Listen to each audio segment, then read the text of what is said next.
Largest capital of milk consumption ಅಂತಾನೆ ಹೇಳ್ಬೋದು. ಅಂತ ಇಂಡಿಯಾದಲ್ಲಿ ಬರೀ 1 ಲೀಟರ್ ಕೆಮಿಕಲಲ್ಲಿ 500 ಲೀಟರ್ ಮಿಲ್ಕ್‌ನ ಪ್ರೊಡ್ಯೂಸ್ ಮಾಡ್ತಾರೆ ಅಂತ ನಂಬ್ತೀರಾ? ಇದು ಒರಿಜಿನಲ್ ಮಿಲ್ಕ್ ಅಲ್ಲ, ಸಿಂಥೆಟಿಕ್ ಮಿಲ್ಕು. ಇದರಲ್ಲಿ ಕೇವಲ ನೀರು ಮತ್ತೆ ಈ ಕೆಮಿಕಲ್ ಇದ್ರೆ ಸಾಕು.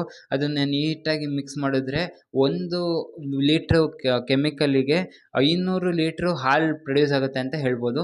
ಇವಾಗ ಯು.ಪಿ.ಯಲ್ಲಿ ಅಗರ್ವಾಲ್ ಇಂಡಸ್ಟ್ರಿ ಮೇಲೆ ರೇಡ್ ಆಗಿದೆ. ಇವರು ಹಲವಾರು ಸಿಂಥೆಟಿಕ್ ಪ್ರಾಡಕ್ಟ್‌ಗಳನ್ನ ಅಂದರೆ ಸಿಂಥೆಟಿಕ್ ಪನ್ನೀರು ಮತ್ತು ಸಿಂಥೆಟಿಕ್ ಬಟರು ಮತ್ತು ಸಿಂಥೆಟಿಕ್ ಮಿಲ್ಕ್‌ನ ಪ್ರೊಡ್ಯೂಸ್ ಮಾಡ್ತಿದ್ರು ಕೇವಲ ಕೆಮಿಕಲ್‌ನ ಯೂಸ್ ಮಾಡಿ.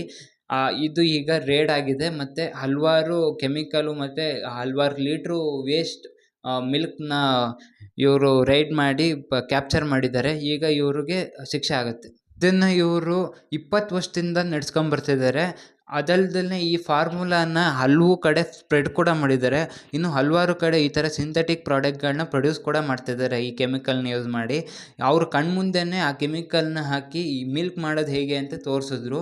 ಸೊ ಈಗ ನೀವು ಮಿಲ್ಕ್ ತಗೊಳ್ಬೇಕಾದ್ರೆ ಟ್ರಸ್ಟೆಡ್ ಬ್ರ್ಯಾಂಡಿಂದನೇ ಮಿಲ್ಕ್‌ನ ಪರ್ಚೇಸ್ ಮಾಡಿ. ಯಾವುದೋ ಕಮ್ಮಿ ರೇಟಿಗೆ ಸಿಕ್ತು ಅಂತ ಮಿಲ್ಕ್‌ನ ಪರ್ಚೇಸ್ ಮಾಡೋಕ್ಕೆ ಹೋಗಬೇಡಿ.